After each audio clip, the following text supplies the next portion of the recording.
Hello সবাইকে journey of a nurse চ্যানেলে তোমাদের সকলকে ওয়েলকাম জানাই। তো আজকে আমি একটা টপিক নিয়ে তোমাদের সাথে ডিসকাস করব। যারা আমার চ্যানেলে নতুন এসছো, প্রথমবার আমার ভিডিও দেখছো, তাদের যদি ভিডিওটা ভালো লেগে থাকে বা হেল্পফুল বলে মনে হয়, তাহলে অবশ্যই লাইক এবং শেয়ার করবে। চ্যানেলটিকে অবশ্যই সাবস্ক্রাইব করে রাখবে নার্সিং রিলেটেড নতুন নতুন আপডেট এবং অথেন্টিক সব ইনফরমেশন পাওয়ার জন্য। তো আজকে তোমাদের সাথে একটা খুব ইম্পর্টেন্ট টপিক নিয়ে ডিসকাস করব। আমি আগের ভিডিওতে তোমাদের যে স্টাফ নার্স গ্রেড 2 এর যে আন্দোলন হয়েছিল সেটার সম্পর্কে তোমাদের কিছু কথা বলেছি এবং কিছু ডিসকাস করেছি তোমাদের সাথে। তো তোমাদের কালকে আমি বলেছিলাম যে একটা মেইল তোমরা করতে পারো। অনেকেই সেখানে বলেছে যে মেইল করেছি, বাট তাও আমি তোমাদের জন্য আরেকটা মেইল রেডি করে এনেছি, এটাও তোমরা মেইল করতে পারো। যাই হোক, তোমাদের সুবিধার্থে আমি মেইলটা তোমাদের দেখিয়ে দেব। তো আশা করি ভিডিওটা সকলেই শুরু থেকে শেষ পর্যন্ত দেখবে, কেউ স্কিপ করবে না। তো চলো দেরি না করে ভিডিওটা শুরু করা যাক।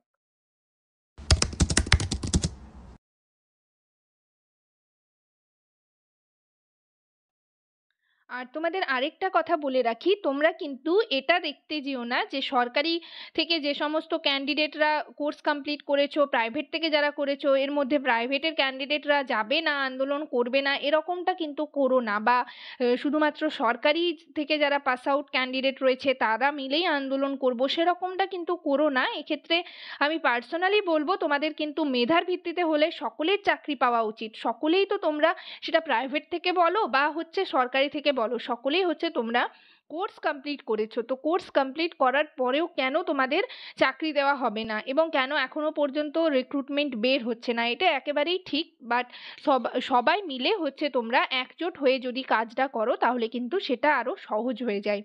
তো এক্ষেত্রে আমি তোমাদের মানে বলছি যে যেটা হচ্ছে তোমাদের ডাব্লিউবিএনসির আন্ডারে যেরকম যারা নার্সিং কমপ্লিট করেছো, কোর্স কমপ্লিট করেছো, জিএনএম বলো বা বিএসসি বলো, বাট যারা হচ্ছে আদার স্টেট থেকে কোর্স কমপ্লিট করেছে তাদেরও সে সমান অধিকার রয়েছে চাকরি পাওয়ার। ঠিক আছে, তারাও তো কোর্স কমপ্লিট করেছে। তো যাই হোক, বাট সেটা আমি একেবারেই বলবো না যে শুধুমাত্র প্রাইভেট থেকে যে সমস্ত ক্যান্ডিডেটরা তোমরা জিএনএম বা বিএসসি কোর্স কমপ্লিট করেছো শুধু তাদেরকেই নেওয়া হোক, বা হচ্ছে যারা হচ্ছে সরকার থেকে ডাব্লিউবিএনসির আন্ডারে জিএনএম কোর্স কমপ্লিট বা বিএসসি কোর্স কমপ্লিট করেছে শুধুমাত্র সেই সমস্ত ক্যান্ডিডেটদেরকেই নেওয়া হোক, সেটা একেবারেই নয়। মেধার ভিত্তিতেই নেওয়া হোক, বাট হচ্ছে সবাই যাতে চান্স পায় সেরকমটাই, এবং রিক্রুটমেন্ট যাতে এরপর মানে প্রসেসিংটা অ্যাটলিস্ট যদি তোমাদের স্টার্ট হয় তাও তোমাদের একটা মনে আশ্বাস থাকবে যে হ্যাঁ, তোমাদের ডিলে হলেও তোমাদের যেহেতু রিক্রুটমেন্ট নোটিশ পাবলিশড হয়েছে তো তোমরা হচ্ছে চাকরিটা পাবে।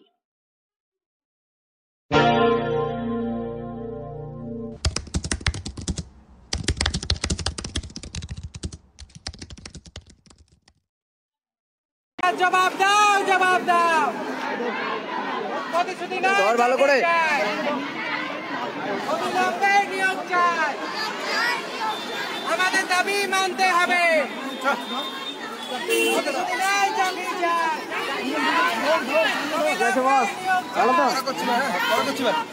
অবিলম্বে স্থায়ী পদে নিয়োগ চাই।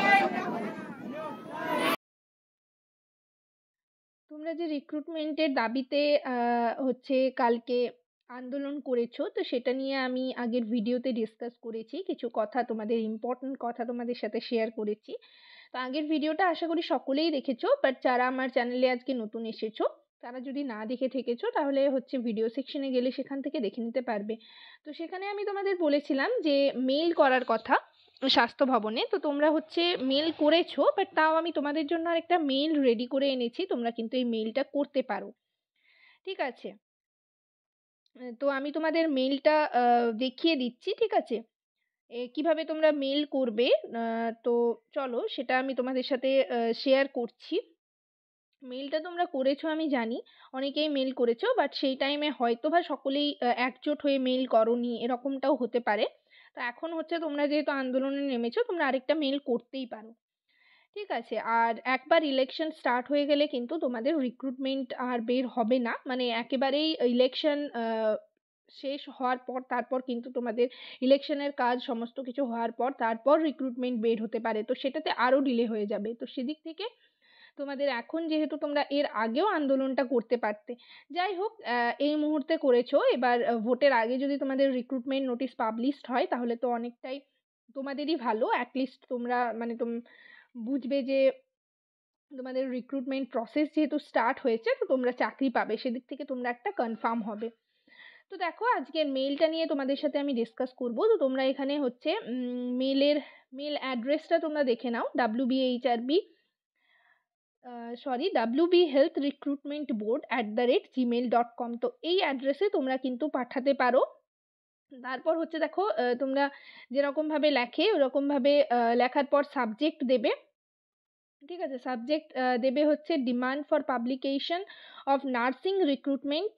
ঠিক আছে, ব্যাচটা লেখার দরকার নেই, কেন না তোমাদের ব্যাচ বলতে এখনো এমন অনেক ব্যাচ আছে যারা আগের অনেক সিনিয়র ক্যান্ডিডেট যারা আছে তারা কিন্তু এখনো পর্যন্ত পায়নি। সো এখানে তোমাদের ব্যাচ মেনশন করার দরকার নেই। ঠিক আছে, 21, 22 এরকমের অনেক ক্যান্ডিডেট রয়েছে।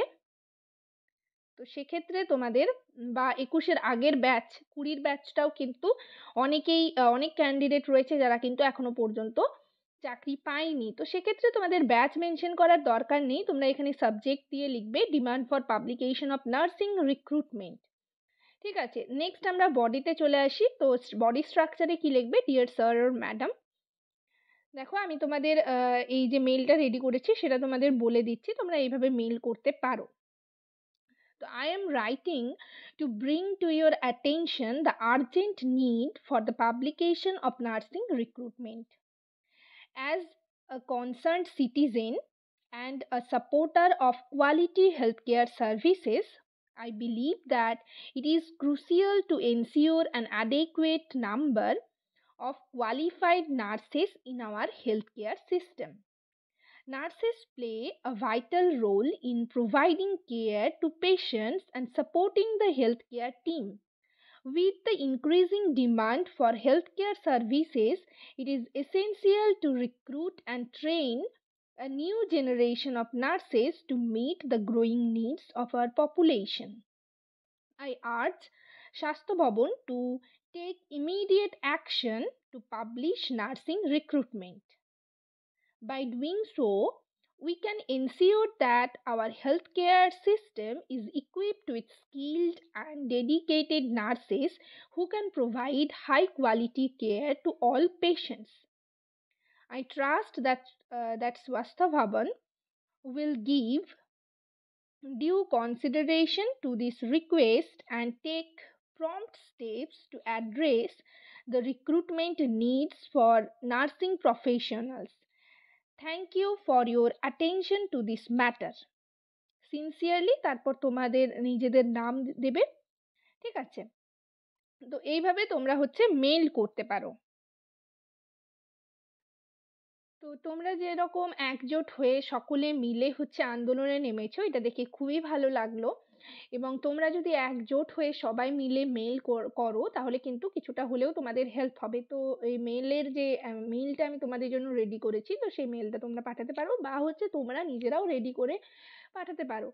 তো এক্ষেত্রে তোমরা যদি একজোট হয়ে পাঠাও তাহলে কিন্তু কিছুটা হলেও কাজে লাগবে। এবং তোমাদের আমি বারবার বলছি যে একবার ইলেকশনের কাজ শুরু হয়ে গেলে, ইলেকশন স্টার্ট হয়ে গেলে আর কিন্তু তোমাদের রিক্রুটমেন্ট বের হবে না। তো সেক্ষেত্রে এই যতটুকু টাইম রয়েছে এই টাইমের মধ্যে যদি এখনো তোমাদের রিক্রুটমেন্ট নোটিশ পাবলিশড হয়, অফিসিয়ালি পাবলিশড হয়, তো সেদিক থেকে তোমরা একটু কনফার্ম থাকতে পারবে যে হ্যাঁ তোমাদের চাকরি হবে। আর তোমাদের এছাড়াও যা যা দাবি রয়েছে যে তোমাদের হচ্ছে রিক্রুটমেন্ট ভ্যাকেন্সি হচ্ছে বাড়াতে হবে, তো সেগুলো পরের কথা। আগে হচ্ছে তোমাদের রিক্রুটমেন্ট নোটিশটা তো আগে বের হোক। বাট একবার বের হয়ে গেলে আর ভ্যাকেন্সি বাড়াবে না, তবে অনেক ক্ষেত্রেই হচ্ছে পরে করে আরো সিট বাড়ানো হয়। তো সে যাই হোক, তোমাদের যেহেতু ইলেকশন পড়ে গেছে সেই কারণেই তোমাদের একটু ডিলে হচ্ছে। কেননা তোমাদের অনেক দিনই প্রায় টাইম হয়ে গেল, 1 বছরের বেশি, 1 বছর 3 মাস হয়ে গেল। এমনিতে নভেম্বরের শেষে বা ডিসেম্বরের শেষ দিকে হচ্ছে বা ডিসেম্বরের প্রথম দিকে নোটিশ পাবলিশড হয়ে যায়। তো সেদিক থেকে তোমাদের অনেকটাই লেট হচ্ছে। আর ব্যাচ বলতে তোমাদের অনেক ব্যাচ রয়েছে, 2020-র ব্যাচ রয়েছে, 21-এর ব্যাচ রয়েছে, এমন অনেক ক্যান্ডিডেট রয়েছে যে সরকারি থেকে পাস আউট ক্যান্ডিডেটও হচ্ছে তোমরা এখনো পাওনি, অনেক ক্যান্ডিডেট রয়েছে যারা এখনো চাকরি পায়নি। ঠিক আছে, তো সেদিক থেকে তোমাদের তোমরা দাবি করতেই পারো মেরিট বেসিসে, বাট মেরিট বেসিসেই হয়ে থাকে, তোমরা যেহেতু নাম্বার দেখতেই পাচ্ছ নাম্বার বেসিসেই তোমাদের হয়, মানে প্যানেল লিস্ট সেই হিসাবেই বের হয়। এবং তোমরা কিভাবে ক্যালকুলেট করে বের করতে হয় নাম্বার, সেটা নিয়ে আমি আগে ভিডিওতে তোমাদের সাথে ডিসকাস করেছি, তো তোমরা সেখান থেকে নিজেদের নাম্বার কিন্তু বুঝতে পারবে। এমনটা নয় যে প্যানেলের নাম্বার হচ্ছে কাউকে বেশি কাউকে কম, এইরকমটা কোনোদিনই হয় না। তো যাই হোক, তোমরা হচ্ছে কিভাবে এক্সপিরিয়েন্স নাম্বার, আমি তো পার্ট পার্ট করে তোমাদের দেখিয়ে দিয়েছি কিভাবে নিজের মার্কস ক্যালকুলেট করবে, এবং ইন্টারভিউতে কত পেলে সেটাও তুমি বুঝতে পারবে যদি তুমি ঠিকঠাক করে নাম্বার ক্যালকুলেট করতে পারো। এবং তোমাদের ইন্টারভিউতে ম্যাক্সিমাম কত নাম্বার দেয়, হাইয়েস্ট মার্কস কত দেওয়া হয়ে থাকে, লোয়েস্ট মার্কস কত দেওয়া হয়ে থাকে, সেটা নিয়েও আমি তোমাদের সাথে ডিসকাস করেছি। তো যাই হোক, তোমাদের হচ্ছে রিক্রুটমেন্ট নোটিশ তাড়াতাড়ি পাবলিশড হোক এবং তোমরা হচ্ছে সকলেই চাকরি পাও, এটাই চাওয়া। যাই হোক, আজকের সেশন এই পর্যন্তই। ভিডিওটা যদি ভালো লেগে থাকে বা হেল্পফুল বলে মনে হয় তাহলে অবশ্যই লাইক এবং শেয়ার করবে, চ্যানেলটিকে অবশ্যই সাবস্ক্রাইব করে রাখবে নার্সিং রিলেটেড নতুন নতুন আপডেট এবং অথেন্টিক সব ইনফরমেশন পাওয়ার জন্য। সবাই ভালো থেকো, সুস্থ থেকো, নেক্সট ভিডিওতে আবার তোমাদের সাথে দেখা হচ্ছে। তোমরা কিন্তু কমেন্ট সেকশনে আমাকে কমেন্ট করে জানাতে পারো যে তোমরা কোন টপিকের উপর ভিডিও চাইছো, আমি সেই রিলেটেড টপিক নিয়ে চলে আসবো। Thank you.